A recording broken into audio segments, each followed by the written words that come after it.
Well, as far as the death toll in the devastating earthquakes that have hit Myanmar is concerned, it has gone up significantly to what was previously reported to over 140. Now it has jumped close to 700. Around 694 people have lost their lives, where over thousands of them who are still reported to be injured.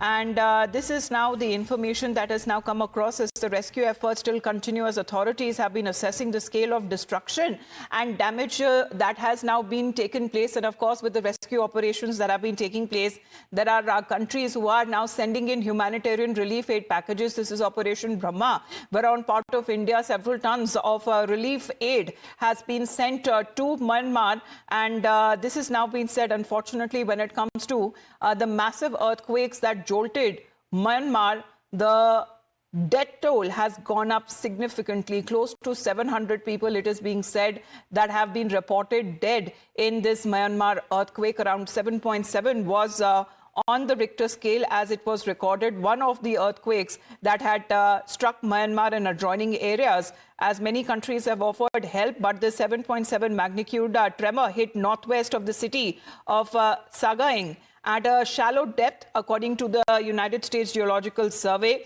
And then there was the 6.4 magnitude aftershock that hit the same area minutes later. And what is being said, that the powerful earthquake that rattled Myanmar, the casualty figure has gone up significantly. Over 690 people are reportedly dead in this casualty figure that is also expected to go up as rescue operations that have been taking place on war footing.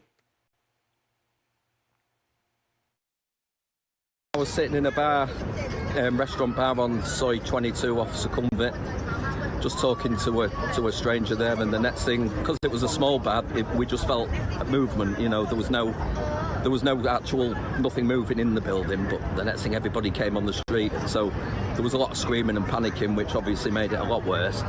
I went on the street and I looked up, and a building equivalent to this one here was actually, you could see it next compared to the next one, it was actually moving. It was swaying, and all the water was coming from the top of the and that's when it got me, you know. So I was in this building right behind me. It was a shopping mall, and I was there to buy camera equipment, and all of a sudden the whole building just began to move. Immediately there was screaming, there was a lot of panic. I just started walking calmly at first, but then the building started really moving, and yeah, a lot of screaming, a lot of panic, people running the wrong way down the escalators, like lots of banging and crashing inside the mall. I got outside and then looked up at the building, that one there, and this whole building was just moving, dust and debris. It was pretty intense.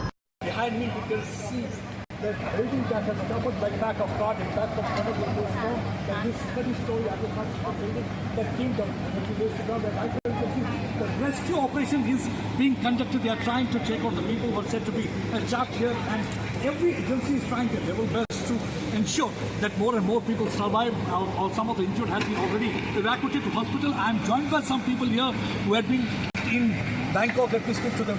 What happened yesterday when traveled through this? Well, actually, I was in Chinatown, which is not too far from here, and the floor started moving. So it was pretty scary. Then everybody started running, and everybody started screaming.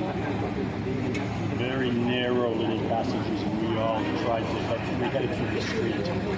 We were all basically panicking, but in a kind of controlled panic, let me put it that way. And we all made it up to the street. So there was no injuries in Chinatown where I was. But this is another story. Well, those are the reports again from Thailand, where when it comes to these tremors, that